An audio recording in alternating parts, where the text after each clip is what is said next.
বিশেষ করে ব্যাংকে টাকা রেখে যারা সুদ খায়, এলাকায় যারা জমি জায়গা চাষ করেন, এভাবে অনেকে সুদের সাথে জড়িয়ে পড়েছে। আমি 1 বিঘা জমি এনারে দিলাম, 1 লক্ষ টাকা এনার কাছ থেকে নিয়ে নিলাম।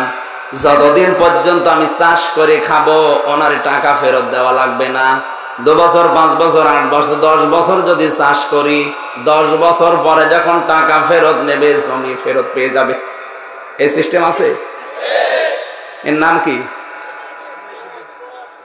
কট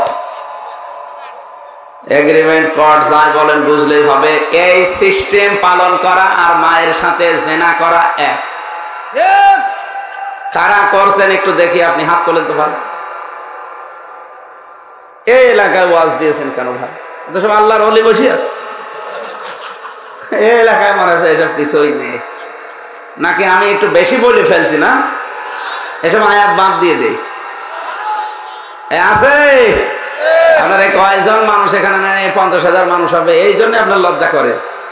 আর কিয়ামতে কোটি কোটি মানুষ থাকবে, আপনার এখানে লেখা থাকবে সুদখোর, অথবা মায়ের সাথে জেনা করেছেন, এটা এখানে লিখে দেবে আল্লাহ।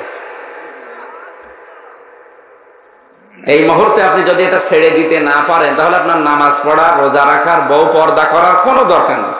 ওগুলো আরো শাবনুরের মতো ছেড়ে দেবেন, অন্তত মানুষ যেন শান্তি পায়।